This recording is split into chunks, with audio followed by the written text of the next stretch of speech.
Bolt fam, welcome back to another episode of Chargers Powder Hour, episode number 81. And this is the first official game preview of the season. And man, I'm excited. Colin and Miles Waruka here. My boy, how we doing? How we feeling heading into first game of the season?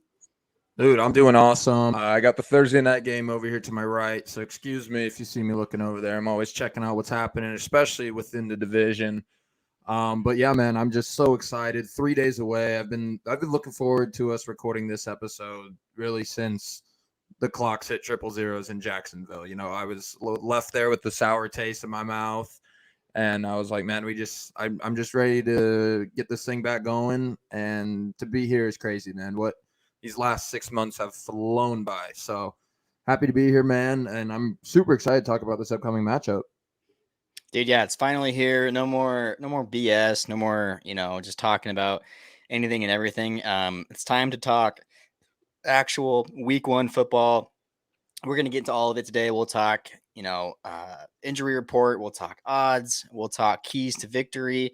And we'll even finish it off with some predictions and all that fun stuff. So, yeah, man, I'm excited. I cannot hold back my excitement right now. Like watching Chiefs and Lions come on earlier tonight. It was just like, it's finally here. It's no more preseason. This is the real thing, man. We can get going.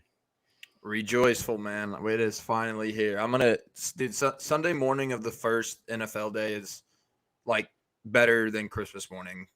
Honestly, It is. It's the adult equivalent of Christmas morning is 7 hours of commercial free football sprinkled in with that 3 hours of absolute stress and pain that this team in powder blue has tended to cause us in the past. But hopefully we can get to the root of all of those infuriating games this season and get it done, man. But 1 week at a time, and we're talking about Miami, so let's get to it. Yeah, wouldn't have it any other way too with the whole 3 hours of stress every Sunday. It's part of my fall routine at this point. It really, I mean, it's taken years off my life at this point. I think I'm going to die when I'm 50 just due to being a Chargers fan. So, but hey, I'll die at 50 if I see a Super Bowl by then, and I'll be content. So, honestly, I'm right there with you, man. So I'll be content. Before we get into it, though, we gotta discuss what we're drinking. Oh shit. Well, sorry, as I was just getting all this going, my setup tonight going. I was drinking a Coors Light. It was my last one in the fridge, but as you can see, I got a little. Hey. Yeah, I got a little thirsty. You know, I saw football on the TV just happens to make me so much more thirsty for some reason. So I got a bit into it in the first half. I will admit. It happens, man. Yeah, when you're thirsty, what are you gonna do? When life hands you lemonades, you gotta make lemons. Exactly. So I had an oasis in front of me, and I was, I couldn't help myself, man. But what are you drinking over there? I think I saw what you were downing, but I want to. Yep. I got the classic heart of the lion here. Got Modelo in a can though. Modelo in a can, not as good as a Modelo in a bottle, but I was gonna say I canned Modelo's. I wasn't even sure that was. I've never seen them before. Yeah, it's a thing. You got to have. Sometimes it's appropriate to have cans. Poolside. I agree. The bottle's iconic though. It enhances the flavor. It does, man. It does. So yeah, I'm drinking an ice cold Modelo, and I'm ready to fucking talk some Chargers football. So let's get into this, bro. Let's do it. So real quick, I guess I have a little icebreaker now that we were just talking about that. Yeah. What is your favorite beer? It can be like, I'm not talking like brand. I'm talking like, are you like sitting by the campfire with friends? Sitting on the couch watching football. You're talking like draft at a bar. Like, what is your favorite like moment to have to drink a beer? That's a good question. And off the top of my head, I'm gonna have to go with one. This is a top ranked beer, top beer vibe. It can be rivaled, but it's tough to find ones that can. But I'm gonna go in the airport, ready to take off on a trip / vacation, probably going somewhere nice, maybe tropical even. And before you get to your gate, you gotta stop at a bar and drain a beer. You got to do it. I I mean, see, I haven't those been 20. I have pre-vacation not been beers, 21 long enough to have had an airport beer. Sorry, I cut you off, but yeah, I have not had an airport beer yet. the airport is a lawless place. I mean, I don't know many other places where you can just find people draining beers at 7 a.m., but it's a thing, man. And if you're heading somewhere, might as well start your day with a cocktail or a beer. But yeah, I'm gonna go pre-vacation beer, specifically at the airport. I like that. I like that a lot, man. I'm gonna have to dive into that. Hopefully soon. Next time I'm flying anywhere. So, What about you? What's your oh boy, Patrick Mahomes pick six. Lions just tied it up. So, oof? but sorry, back to that. That was a bit of a distraction. It was tipped off Tony's hands. Was not his fault whatsoever. But yeah, I would have to say I think just like my first beer after I'm done with everything on a Friday. Just that first beer of the weekend. Especially in the fall when you know that you're just going to sit on your ass and watch football all day Saturday and all day Sunday. Being able to kick that weekend off and not having any responsibilities is definitely like a top tier beer for me. That's also another very good beer. First beer of the weekend, Can't beat it. especially in the fall. You get college football all day Saturday. You got NFL football all day Sunday. Probably mixing some bonfires in there, maybe some yard games. Yeah, hard to beat that. Golfing. I'm still golfing this fall. I'm not getting away from the grind, even though There you football's go. on. So. There you go. All right, man. Let's go ahead and jump into this, man. I cannot wait any longer. And the first topic of today's episode. Did something just happen on the game? Just the pick six. Oh, maybe I'm just behind. I just heard something Oh, in the other room. I was like, wait a minute, what just happened? yeah, Anyway, you might be a little behind, but first topic of today is the injury report. We gotta dive into this, and thankfully, for once, the injury report on the Charger side is not it's not long. It's actually very short, and it's not going to take us 5 seconds to pile through it. So here we go. On the injury report for the Chargers starting week one, linebacker Diane Henley and Chris Rumpf, both with hamstring issues. Diane Henley did not participate yesterday. He did not participate today. And Chris Rumpf was limited yesterday and did not participate in practice today. So we still have tomorrow. Tomorrow's the final day of the injury report for the week. But just give me a quick like temperature check here. How are you feeling just about these two guys on our injury report, and what does your gut tell you? Do any of these guys take the field Sunday? yeah, I don't really think so. I think two DNPs, not only for Rumpf, who was limited yesterday, and then DNP today. I think that might even bode worse than two DNPs. It's almost like something, you're feeling some sore, something along those lines after practicing in a limited capacity yesterday. So I'm not expecting to see him. And Henley, it's a shame. I actually am really excited to watch Henley out on the field, but yeah, I don't think this week. Again, though, I don't think it's anything serious. I think we would know by now if it was anything serious. Yeah. So I'm not too worried about either of their availabilities going forward. But yeah, I don't expect to see him this week. Yeah, it was really a bummer, man, when the Diane Henley news hit about a week or so ago, because the second I saw hamstring, I just got this knot in my stomach back to Keenan Allen's issues last year. And the hamstrings are just, we talked about this before, even last year, when Keenan was going through it. It's such a lingering injury. There's never a solid timetable for a hamstring. Um, Sometimes they can be worse. Sometimes they're not. They're just a tweak, and it's nothing too crazy. But I just feel like this is going to be something that might linger for a couple weeks, and that really kind of sucks because even when we do get him back, he's probably not going to be 100%. Obviously coming off kind of a lingering injury like that, and that sucks, man. Because I feel like this whole fan base was really excited to see him, this offseason, just through the draft and just through, OTAs, mini camp, training camp, preseason. I feel like his stock has really grown amongst Chargers fans and even coaches and other teammates. I feel like have been very high on him. And you're right. He was one of the Chargers, one of the rookies I was really looking forward to most seeing out there. And, I just hope this doesn't turn into kind of like a Kenneth Murray situation where, his rookie season or, one of his early seasons in his pro career could be a wash just because of a nagging, lingering issue like this. I'm sure we'll see him out on the field at some point, hopefully sooner than later. But I'd have to agree with you. I don't think it looks very good for Sunday. And that means next man up for Chargers at the linebacker position. And I don't know about Chris Rump. I still think that's probably 50-50. I wouldn't be surprised if he is listed as questionable tomorrow going into the weekend. And yeah, that one I'm not too sure about, but it just sounds like and looks like that we will not see Diane Henley out there this week.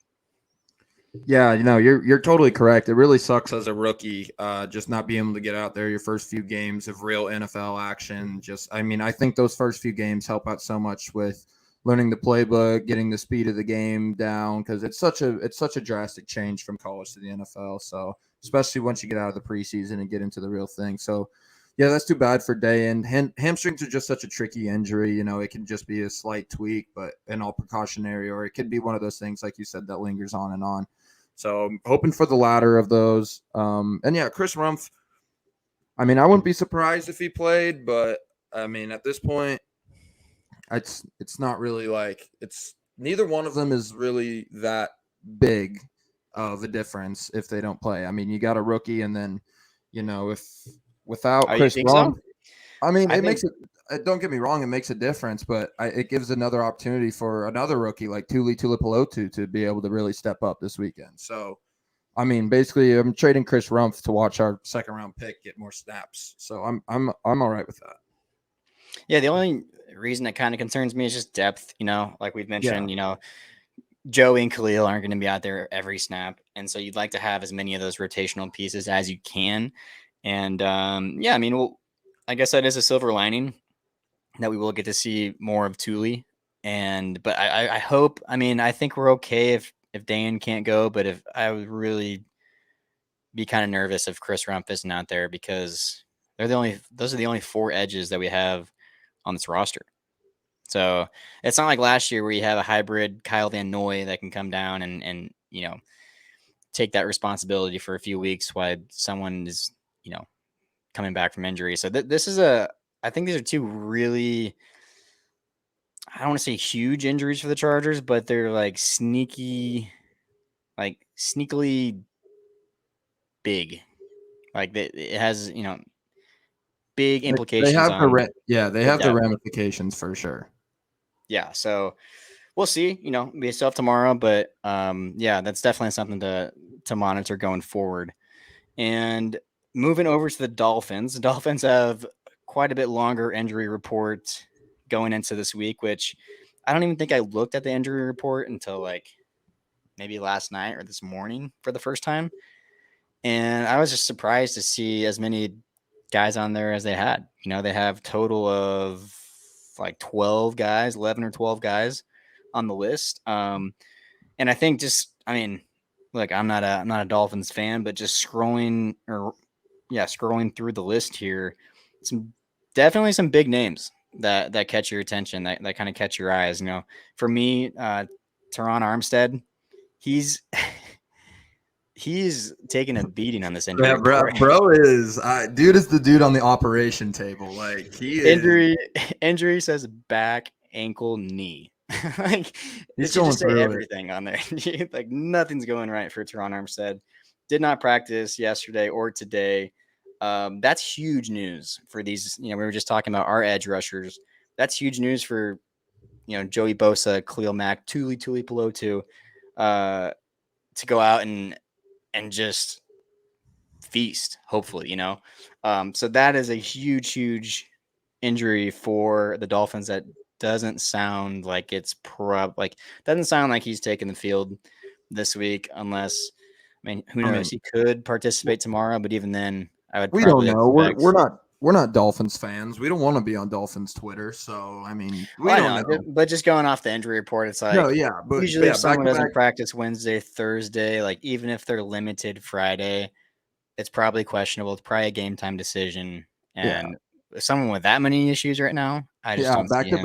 back to back DNPs with half of your body hurt right now is not a great look, but is a great look, as you mentioned, for Joey Bosa, Khalil Mack, Tuli Tuipulotu, Chris Rumpf if he plays, and so on and so forth. So Yeah, definitely a big one to monitor. And I mean, I don't expect to see him out there just with back to back DNPs, but like we said, we don't really know. We don't know enough about their guys. So yeah, and honestly, like a lot of these other guys on the list, they were full participants yesterday, full participants today. Tehran is really the main guy on this list that would have significant impact if he's not in the game Sunday, and also it doesn't look like he's going to be in the game Sunday. Jalen Waddle also found his way on the injury report this week, dealing with an oblique issue. Limited yesterday and full today, so I'm sure we'll see him out there. Doesn't look like he'll be missing any time. Could be banged up a little bit though. That always plays into it. Even if they're still out there and they're at 80%, I feel like sometimes that gets overlooked and can definitely end up being a key point to the game at some point if it's a third and short, third and long, and he pulls up or whatever. It's just I always take that into consideration as well, even though they're playing, it's like if they're at 60, 70%, that's still an advantage to the opposing team, in my opinion. oh yeah, 100%. Especially when you're dealing with some dudes like we've got on our team, then that's definitely an area of weakness to exploit. So, yeah, I mean, other than that, other than Armstead, like I see most of their key players. I mean, there's a few names on the list. There's another DNP that I don't even recognize the name, and there was a few other limiteds of not Yeah. as notable guys, but yeah, Tehran's really the big one, and definitely something to keep an eye out before Sunday. Defensive back Elijah Campbell, I think, is the one that you're looking at, Yeah, dealing with a like knee injury. I don't Didn't know who prac that is. didn't practice yesterday or today, and look, not a huge name, but at some point, depth is just as big as whoever you have out there, starting. So if they're short on DBs, or if it's next man up and Justin Herbert's back there slicing your defense up, like, hey, they're already short Jalen Ramsey. So, Works for yeah, us. the more banged up, the better it is for us. But yeah, other than that, that's really about it. Elijah Campbell, Teron Armstead, and uh, Jalen Waddle, sure, but he's gonna be out. He's gonna be playing. Yeah, there's none of those other guys really are anything to monitor other than Tehran, I would say. So I agree, man. I agree. Let's talk. Let's get into this, man. Let's talk odds. Let's get it. let's do Let's talk some gamble some money odds. this weekend. What do you say? I already got a couple parlays placed, Oh, I but know.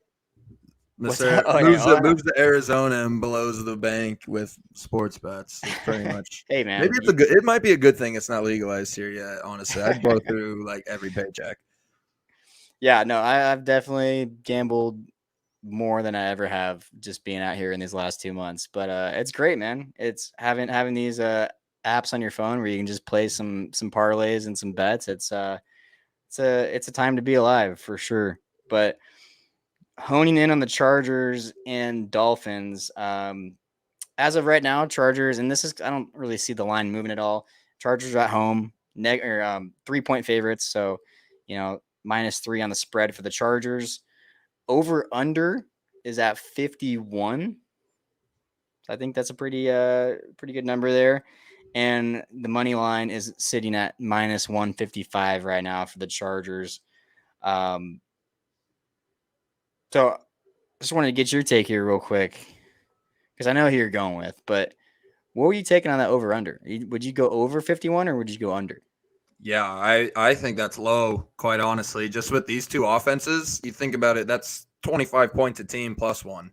I mean, this game could easily be like a 37-34 shootout at the end of it. So definitely not. I would say I would be much more afraid to take the under than I would the over. See, I would never hammer the under with these two teams. But, I believe looking back to last year when they played, it was only 27. So no, what was it? no, No, 20, it was it like was 40. 23 It to was 40. 17. Yeah, it was 40. Yeah. So So yeah, I don't know, but I'm definitely hammering that over if I'm betting the game. I would probably take the under, just because Fade it. just because of what we saw last year. Brandon Staley. It seems like people are already calling it like the Brandon Staley plan. Like, I don't know if you saw Mike Yeah. McDaniel's press conference earlier this week. Someone asked him about that, and he kind of chuckled. But it is like Brandon Staley laid out the blueprint last year when the Dolphins came into SoFi. It's jamming the receivers of the line and doing a good job of that. It's putting pressure on Tua, and it's just look. These guys were so banged up last year on both sides of the ball when these two teams met. I just think from week one, you got everyone out there, or pretty much everyone out there, healthy defense, healthy offense. I'm really expecting this defense to start the year strong. I don't know what kind of season's in store for this defense. I don't know where they'll finish kind of overall. But I do think they can start it on a high note and you know, put pressure on this offense. And they really didn't do anything last year outside of a Tyreek fluke fumble and Michael Davis falling down on a deep ball. Like, that's 14 points right there for the Dolphins. So I don't know. I just I'm rolling with the under on this one. Let's make it interesting. I bet you a shot on the next episode. Over under. All right, I'll take that. Deal. There you go. Virtual handshake. Deal. You You're guys taking might the see a over. I'm shot. taking the under. How exciting. You guys are gonna see a shot next episode. Whoa. I know, right? I could go take one right now if I wanted to. Let's get Yeah. into player props. Let's get Let's do into that. some player props here. They got Justin Herbert right now over 2.5 touchdowns at plus 165, under 2.5 at minus 215. I would probably smash the over on that. Over, yeah. I was about to say. Totally. Yeah, There's no way. I'm smashing the over on that Well, even 100%. let's be honest, man. Even I mean, we're Chargers fans here. We're not betting the under on that. Like, No, yeah, no. yeah, I Like, mean, it does us but no good to bet the under on that. I mean, but realistically, the over, like, even if I wasn't biased, the over looks better than the under. I'll take Justin Herbert. I'll take Justin Herbert betting on him throwing 3 touchdowns and 2. So, Yeah, I agree with you on that one. Passing yards. Now, this is where it gets a little tight for me, but I still think I would take the over, but it's at 294.5. so I bet Justin Herbert total yards on the season. So for the sake of that, I hope it goes over. And he went over last year against the Dolphins. I think, I mean, new offense. I think 300 is definitely in play. I would take the over on that.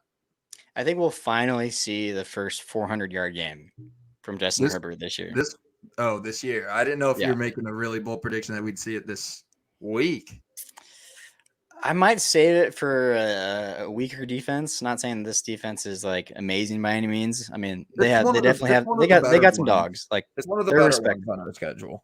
for sure. So But yeah, I might save that for another week where I'm like, okay. But I mean, there's definitely going to be way more 300-yard games from Herbert more consistently. And just with the way that Kellen Moore is going to push this thing down the field and take those deep shots and take those chances, I don't think it's very long before we see that. Probably, dude, I'm throwing this out there. I think we see a 500-yard game this year at some point. I like that. We can do a bold prediction for like the whole season at the end of this episode if you'd like. Okay. All right, I gotta we'll have some do time prediction to for this week, and then we'll do one for the season too. for the whole season. Yeah, we didn't include that in our last season episode. That's a good idea. So I think we already know what yours is gonna be, but I'll think of one. So I mean, I got a couple. I got a couple that we could or that I could throw in there. Trying to think here. Yeah, no, I mean the game lines. Look, Chargers favorite. I think the Chargers should take care of business, and we'll get more into that here into the predictions. But just wanted to show the odds and go over those real quick because I think I might place a few bets on some of those ones that we just talked about this weekend. So, all right, man, on to the keys to victory. The keys to victory, man. I'll go if you want to start. I can start too. It doesn't matter. We can just go. What we can just go back and forth. My Okay. first one though is definitely getting after Tua.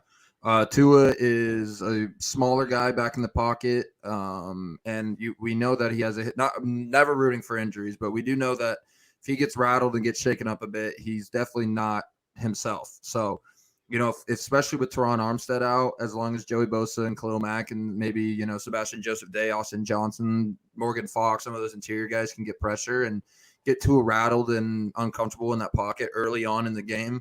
That's going to be absolutely huge for our success in this one. I couldn't agree with you more. I think, look, we finally are going to see a healthy Joey Bosa and Khalil Mack coming off that edge, and hopefully we see it for the whole season. But yeah, I think I don't think that's going to be too big of an issue. I really think this defensive line, not just the edge rushers, but even the interior part of the line, I really think it's going to be a good defensive showing. I really do. So, yeah, if you can get after Tua, force him to, throw some balls away, get some sacks. Um, that really, I I don't see how we lose the game if we just do that. But yeah, that's a great point for me. The biggest one, and I'll have like one more after this, but the biggest one for me, especially after all of last season, is the Chargers have to win the third quarter. Like Big fourth time. quarter, obviously they got to finish strong and put the game away, but they cannot afford to get up big in the first half and then just cruise for the third quarter and then find themselves in a dogfight for the last 12, 15 minutes, like that. I'm hoping that style of football is past this team, is, beyond us, and we don't have to worry about that shit anymore with Lombardi being out of here. But I would really like to see if the Chargers get off to a quick start or a halftime lead. I would really like to see them come out and just be super aggressive in that third quarter. 4th and 2 at your own 45, fucking go for it. I don't care. Like, show some balls, show some just aggressiveness, like put this game away in the third or early in the fourth. Like, and I think they can, man. I really think this matchup bodes well for this team, both on the offensive side of the ball, defensive side of the ball, special teams, everything, coaching. Um, I just think if they can get after it after halftime and go into the fourth quarter with a 17-point lead, like it should already be over.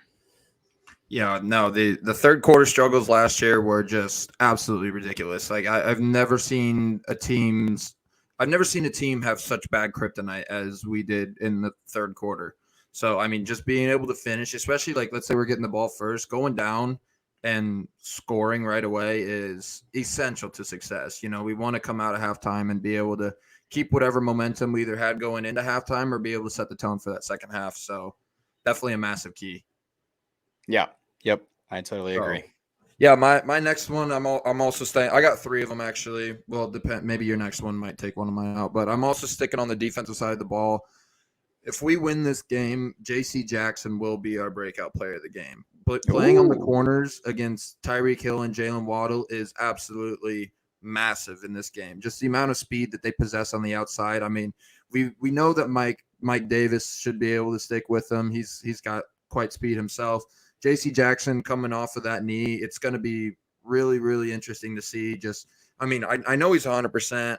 He should be 100% at least, but it will be interesting just to see how well he's going to be able to keep up with guys like Hill and Waddle, just like the two fastest receivers in the league. So cornerback play and getting help from those safeties. Defensive back play is just absolutely essential. Sticking on those guys is huge to success.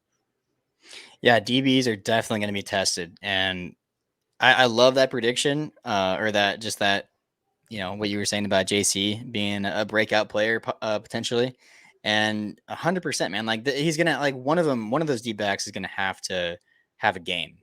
Whether it's Michael Davis, JC Jackson, Sante Samuel Jr. Like I'm really excited to see that trio out there. And they're gonna get tested, and it's a great first test, and they might get beat, on some deep balls, and it might not be the prettiest, but I definitely think they have enough firepower and they match up really well with this offense. And we saw that last year. And yeah, I that's another guy that I'm super stoked to watch. And man, I've been waiting since week 9. Like when he went out last year, which I believe was in the Seahawks game, it was just a huge blow, man. And it didn't look good. We were hearing at some points throughout the season that he might not ever be the same. It could be a career-ending knee injury, and lo and behold, he's back out there at the start of training camp before anyone ever expected him out there. So, dude's just fucking built different. Yeah, I really hope that he's able to show that out on the field starting week 1. So that's Yeah, one guy I'm really gonna have my eye on for sure. oh, I love it, man. My next key to victory is going to be pounding the run game. I really think if the Chargers, I don't think I know if the Chargers come out and run the ball with authority like they did in the preseason. Some big runs from Eckler, Kelly, Spiller, kind of a 3-headed monster. I think if the Chargers can figure out this run game this season, I I think they get out on at least 2 or 3 wins from last year's total. They can close out some games in the second half and put teams away because that's something that they've had issues with in previous seasons. And you got to have balance. You got to have balance. Even the best teams, even the Chiefs, have some sort of a balance. They're probably going to run like gadget plays and take shots down the field with Mahomes, but they still run the ball with authority. Pacheco, McKinnon, like they still get those guys involved. And I really want to see this rushing offense take a step forward because it like the future of this group is so uncertain, so unknown. Like Eckler could be gone next year, probably will be gone next year. Kelly's probably he could come back, but like he's going into his last year of his deal, and then you have a young second year Isaiah Spiller, so it's a big year for this group, and it'll be interesting to see what it looks like going forward. But I really just want to see them make the most out of this season and just put together a top 10 rushing attack. That'd be sick. Yeah, no, for real, dude. I'm really excited, especially to see who's going to rise to the occasion in that RB2 spot going over this year. That person's probably going to be the next guy up if Eckler is gone after this year, like we both think so. So seeing either Joshua Kelly or Isaiah Spiller step up is going to be absolutely essential to this success, not just this year, but going forward in the future. 100%, man. This is like a big moment for this group. Not just this week, but this entire season. Like it's going to be a group that I'm honed in on and focused on week after week. Could have said it better myself, man. All right. Well, you got one more? No, that you kind of took it right there. I Okay. pretty much I was pretty much just going to talk about a dynamic offense. I'm really excited I'm ready to watch the rush game, but honestly, as excited as I am to set up a run game, I want to see some shots. I know we know Kellen Moore's not afraid to let that thing rip. So especially with a guy who possesses even more arm talent than Dak Prescott, I'm so excited for that. Yeah.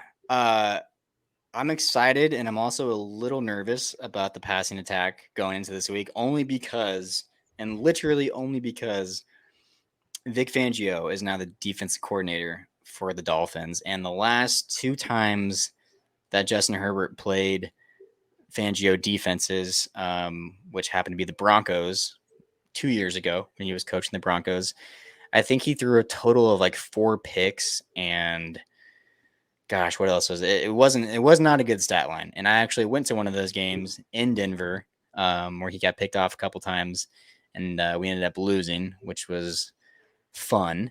But look, the Vic Fangio defense, we know, there's going to be a light box. He likes to keep light boxes. He likes to keep everything in front of him. He's going to make this offense dink and dunk. He's going to force Justin Herbert to take, just to take what the defense is giving him.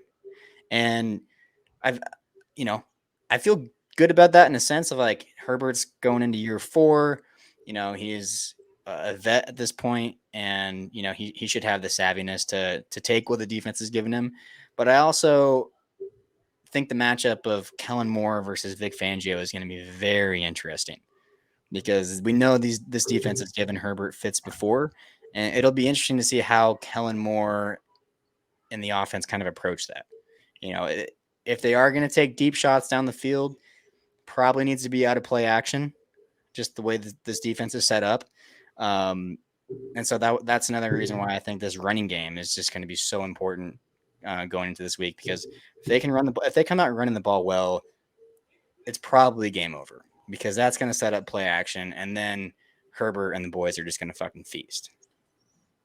Yeah, for sure. I would say the only thing that I'm really worried about in this past game, not just for this game, but just for the whole season, is this offense is going to just want to take these shots that are just unheard of with a guy like Justin Herbert back there. I really think that probably I wouldn't be surprised if Justin had his most picks this season, but it's not necessarily from it's not from a skill set. It's just mostly from he's talented enough to, try to make some of these throws. You're not going to be 100% every single time, but he has that arm talent to pull it off.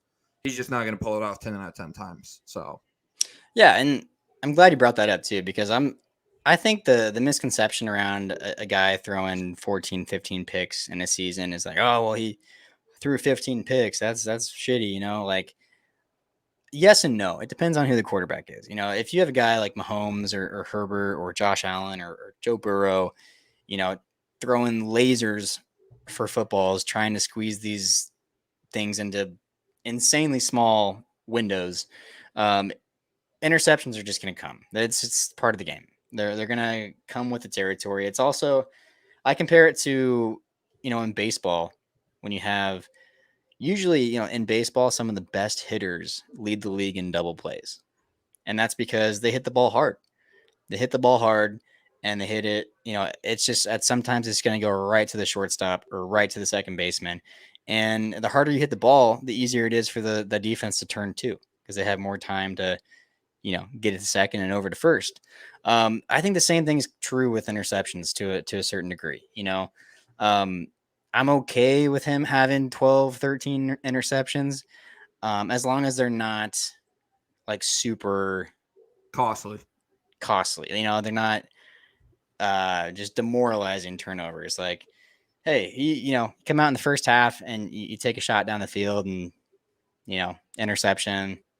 They get the ball at their 10-yard line. Okay, whatever. Like, you basically punted the ball. I can live with those types of things here and there. But so yeah, I'm glad you brought that up, because I think that is a possibility, but I'm also, just because I do think this offense will be more aggressive under Kellen Moore. But I'm also interested to see how, Herbert can manage that going into year 4, decision making, all that stuff. Yeah, I saw an interesting stat today about Kellen Moore with Dak Prescott in Dallas, and I believe like over the course that he was there, Dak was one of the like league leaders in interceptions, but at the same time, the Cowboys were like third in points scored per games out of the whole league. So I mean, if we're throwing an interception, maybe every now and then sprinkle into a game, but we're still putting up 30 points a game. I mean, that's a trade that I'm willing to take. Yes, I would too. I 100% would do the same. All right. Any other keys here before we move on to the next topic? That's all I got, man. All righty. So we got some storylines to watch for going into week 1. If you've been following the Chargers for the last couple seasons or forever, if you're a diehard like we are, you know that the Chargers have developed almost a small little rivalry with the Miami Dolphins fan base. A lot of the animosity coming from the Justin Herbert to a Tunga Viola situation, right? Back in 2020, Dolphins take Tua 5th, Chargers take Herbert 6th, and since then we've seen a bunch of stuff unfold. We've seen Herbert break numerous records, and we've seen Tua have some flashes, have a bunch of setbacks, And, that's, I think, the biggest storyline going into week one, and probably why the NFL put this game week one, just because of all of the traction it grabbed last year with, Emmanuel Acho pushing his fucking narrative every week. This storyline is bigger than most people think. I think the fan bases don't like each other, and it's like basically like, you know they're riding with each quarterback, and that to me is like a big storyline. But there's also others, um, with these two teams meeting up. But just wanted to, just wanted to see if you had any storylines that you were personally looking forward to going into this matchup. I think I've really already touched on all the ones that I'm super passionate about. But I think my biggest one is definitely just watching JC Jackson out there, just seeing what he's able to do. Like we mentioned, with that handful of speedy receivers out there, seeing how he is on that leg of his, and hopefully just at least seeing some glimpses that we're going to get that New England JC Jackson back, that previous form of his that we so desperately want and that we signed up for to get in the last offseason. So really, I would say that's definitely my biggest storyline. Obviously, I would say another one is just the offensive line holding up against guys like Jalen Phillips and Yeah, we haven't talked about that yet. and not Nick Chubb, Bradley Chubb. Just seeing how, especially with Slater coming back for Yeah. his first game in like a year, pretty much. So that's just another thing that I'm really, really looking forward to, and especially Trey Pipkins. Let's see if he can take yet another step forward. Yeah, that I think that trio, from the Dolphins, Christian Wilkins, Jalen Phillips, and Bradley Chubb, that is going to be a great first test for this offensive line. So excited. I'm glad you brought up the offensive line because I've spaced talking about them this entire episode. But God, I am so excited to see Rashawn Slater out there on Sunday. And what a boost of confidence. What if just like just it relaxes me just knowing he's going to be out there and essentially locking up one of those dudes, whether they decide to move him around, which I'm sure they probably will throughout the game at some point. But I mean, whoever's on Rashawn's side is basically taken out for the meantime. So it's like, that's just such a huge relief going into this game that I feel like, every week last year we were like, God, I hope the offensive line holds up this week. Yeah, I know. We don't have to worry. This is the best part about week one is we don't have to worry about that. We have our guys pretty much like 99% healthy, and we can just go out there and play free and not have to worry about, how are we going to play so-and-so and this kind of scheme. Yeah. We're going to be able to draw up our best schemes possible with all the personnel that we need. So that's just really what I'm excited for. That's the best part of week one, honestly. It is. And then the injuries start. And then Hey, maybe not this year. yeah, fingers crossed for sure. But yeah, no, I'm just excited to see that offensive line out there and yeah, see how they fare against this first real test of the season. So alrighty, man, that leads us into the final topic of tonight, and that is prediction time, right? Um, and if you guys caught the last episode, our full season prediction, you'll already know where our heads and minds are with this game, but you should have already known that because, come on, week one, we're riding with the Bolts, baby. So I think I didn't put a score out there last week, but I'm going to do my official score prediction. And yeah, let me know what you think. But I have the Chargers victorious in this one, starting off 1-0. Just a great week one game. Lots of positives, lots of momentum to ride into week two. And I really think they get it kicked off on a good start, high note. And I'm taking, like I said, I'm taking the under 51 points, but I'm going to take the Chargers 27-17. Love it. I love it, dude. Yeah. For those of you guys that have been listening to us to a while, you know that Colin and I are, I would say, Dolphins haters. I would say that we have had our fun, fair share of time beefing on Twitter with Dolphins fans because they are delusional And Some of the worst. I really think that delusion is going to catch up to him this weekend, and I think Tua is going to be exposed as the fraud that he is this week. Give me the Chargers 35-17, control Woo! this whole game and just icing it out in the second half. Hit the over by 152. So I like it. Okay. So you have the same you have the defense doing the same thing. You got the defense showing yeah, up, holding them to which 17 I mean, points. maybe that's just going to be consistent, giving up 17 points to the Dolphins. Which I mean, Yeah. if our offense right now can't score more than 17, then we don't deserve to be winning games. So I agree with that, man. And yeah, that's a great prediction. 35-17, probably get out to an early lead.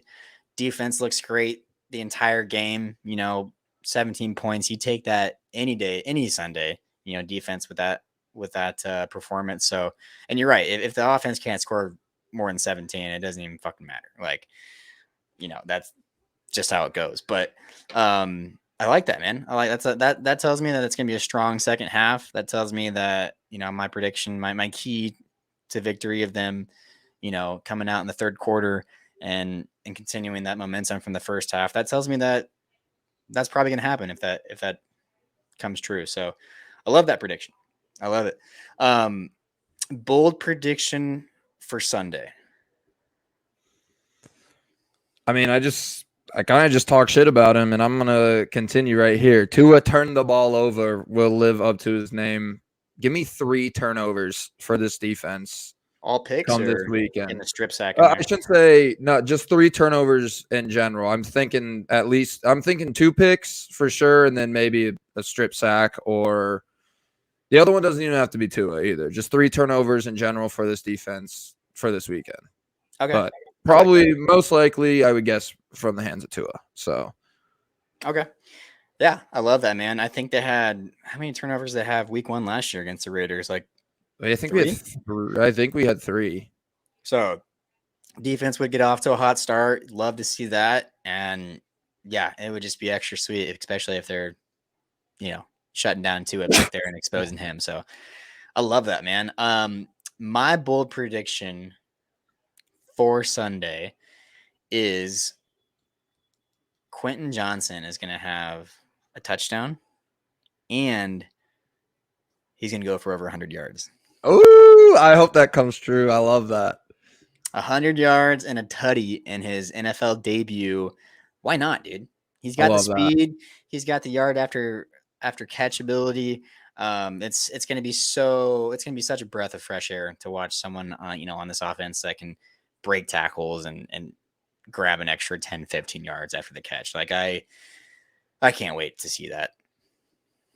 Yeah, dude. No, yeah, I love that, dude. If that comes to fruition and he breaks out in his first game, we're gonna be some very happy boys here on the podcast. I can tell you that much. Twitter is going to break. I mean, Charger fans are going to go nuts. We'll probably call him the next Jerry Rice Jesus. if it Yeah. happens, but whatever, like get off to a fast start. And if anything, I would love to see that because I think going forward, it just puts more of a wrinkle in how a defense looks to stop this offense. Like if these receivers and these weapons can stay healthy and stay on the field at the same time, like I really think we'll see Quentin Johnson put up those numbers sooner than later because someone's got to slip through the cracks and be open. And why wouldn't it not be the fastest guy on this offense?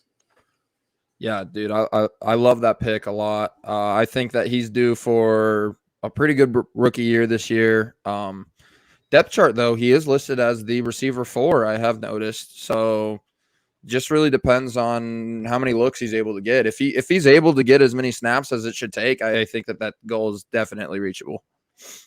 Yeah, I'm also interested to see just what packages would come out on offense. If it's 3, if it's like 3 receiver set, 4, 5, or spreading it way out. I'm just excited to kind of see that look of that as well. But yeah, that's my bold prediction for this week. And I'm going to flip it back to you because now I want to hear your bold prediction for the 2023 season. All right, I got two of them. So you already said one of yours. So if you want to come up with another one, go for it. Just Wait, because which one I did I don't want. say? You said Justin Herbert throws for a 500-yard game this year. Oh yeah, okay, yeah. Yeah, and I love that one. So I want you to stay with that one. So, All right. but yeah, I got two of them. First one, talking about the receivers, talking about Justin Herbert, kind of goes hand in hand. I think we have two 1,000-yard receivers this season, which we haven't seen in just with the amount of availability that we've had between receivers over the last few years. When's the last time we've seen that? Probably like Malcolm Floyd, Vincent Jackson, maybe. I was just about to ask you that same question. Antonio Gates in one of those two, probably. Yeah, it's either like in that era, or I'm thinking of like maybe I don't even know, Malcolm Floyd era, Keenan Allen, maybe like Keenan Allen. Oh, what about Did God, I Keenan and can't. Tyrell do it? I was just gonna say Tyrell. There you go. That was the name I was looking for. I I don't know. know It's been Tyrell had at least one 1,000 yard season, yeah, but I don't know. they might have done it, but if not, it's still been a minute. And just with the availability of our receivers, I think it's a pretty bold take. So I'm gonna go with that. I think we'll have two 1,000-yard receiving yard receivers this year. I don't know who it's gonna be. Hopefully, if it's QJ, that'd be sick. But I mean, odds are if Keenan and Mike play 17 games, odds are that they should be able to get that. I think so too. What did I mean? Yeah, I think so too. I think if they stay healthy, I don't think there's any reason why both those guys shouldn't be over 1,000. Because I think that would have happened last year had both those guys stayed healthy. So yeah, fingers crossed, man. I do not want any of these weapons, key offensive players to be lost for, I mean, at all, but especially majority of the season. So give us the good injury luck where it's like guys are getting banged up, but it's only like You're just sore. it's a week or two. They miss a week, they come, and it's not like it's just so demoralizing when you get hit by the injury bug, and every injury is like 12 weeks, 8 weeks. It's like, oh my God, like I know. it sucks, and How we've do we definitely turn been those settings off? there. Great question. Where's the game? Where's the injury sliders at in this thing? Yeah, that. Let me know if you find those, because those definitely need to be turned off. Yeah, for sure, man. You got another pick you want to share with us, or I can get right into my second one if you want. Um.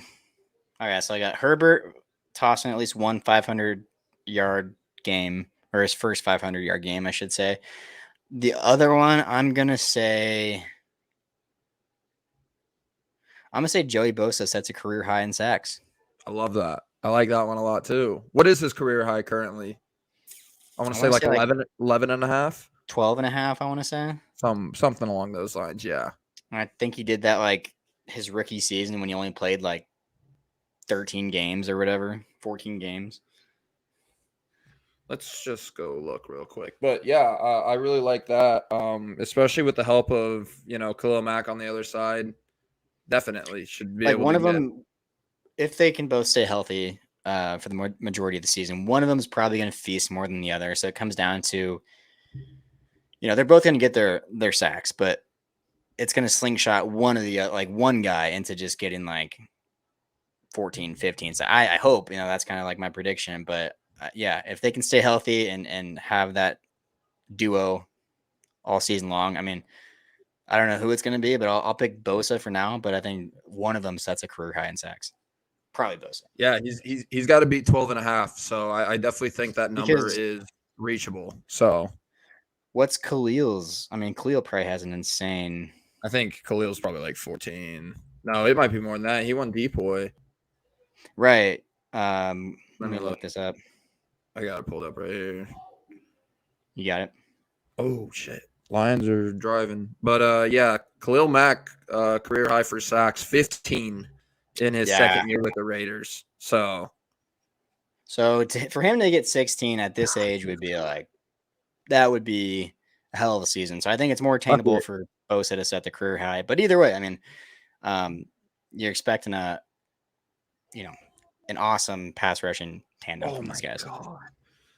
Lions just had a wide open touchdown, but that's okay. But yeah, so for my final one, I'm also gonna stick on the defensive side of the ball. It's just something that I want to see happen so badly, and I think that this is the year.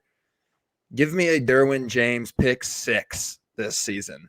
Ooh, I like Gotta that. gotta have it. Gotta have it. I like it. Gotta Yeah, have that, man. are you telling me that's never happened before? No, Derwin's never had a pick 6. Ah, I mean, I know for a that does fact. make I know for a sense. Yeah, fact. yeah. I can't. Yeah, I mean, I I don't would ever remember recall if he. him. I would remember if he did. That wouldn't. That means he's never scored a touchdown, right? He's never No, like. Derwin's never scored a touchdown, but dudes like Tavon Campbell have. So like Derwin's got to catch up. Wow, dude. Okay, there you go. Derwin James touchdown. Okay, yeah, I don't care. we'll say touchdown. It could be scoop and score. It could be a pick 6, but Derwin James is getting 6 points this year. I like it. And hell, if you have to fucking put him in an offensive package in the goal line just to freaking like He's that versatile, dude. little shovel pass out to the slot, like why not? Who knows, man? I think everything's on the table with Kellen Moore at OC. So who knows? All right, man. Well, anything else you want to add? This has been a great episode. I'm fucking pumped for this weekend. Any last minute notes? Fuck the Finns. That's all. I like it, man. Fry the fish. Let's get this dub. Let's start 1-0. And as always, thank you guys for tuning in to another episode. Episode 81. We're getting closer to the triple digits. Shout Thank out you Mike guys. Will. Shout out Mike Will. Thank you guys for following us on Twitter, Instagram, YouTube. You guys can find us Chargers Powder Hour Podcast or at Powder Hour Pod LA on Twitter. And as always, bolt up. We'll talk to you guys on Sunday when the Chargers have this dub. Peace.